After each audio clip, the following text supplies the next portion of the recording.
So, recently I've got some really bad news. Especially if you've been eagerly waiting for Capitano, Columbina. Today we gonna discuss about all this bad info. So, let's jump into the video. First of all, it's coming from the Iris Leaks Telegram channel.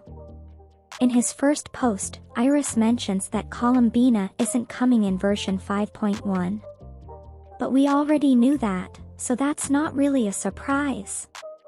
Then, he goes on to say that Columbina won't be in 5.3 either.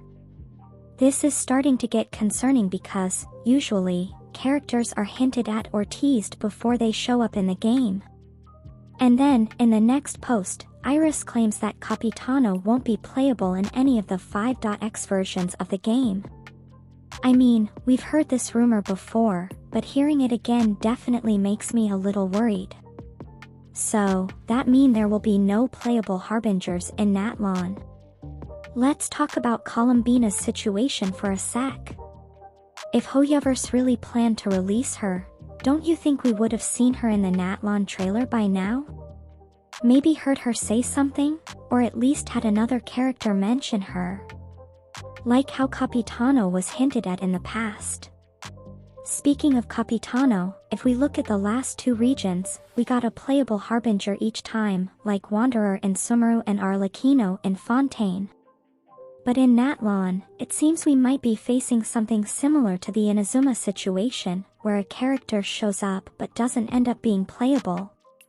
It's been rumored that when Capitano does become playable, he'll take off his mask. And let's be real, adding a character without revealing their face would feel a bit strange, right? Though, it's probably the mystery behind him that makes him so popular. What really worries me, though, is that there are still 7 Harbingers we haven't met yet, and none of them are going to be playable in Natlan. That makes the chances of seeing multiple Harbingers as playable characters super slim. At this rate, most of them might not become playable at all. Right now, we should have 3 playable Harbingers lined up, Capitano, Columbina, and Dottore. But, what are the odds that all 3 will actually be released in Snezhnaya? So, realistically, it would have made sense to release at least one of them in Natlan and maybe 2 in Snezhnaya. But now, with no playable Harbinger in Natlan at all, it's looking more and more likely that either Capitano, Columbina, or Dottore won't be released until after the Snezhnaya arc.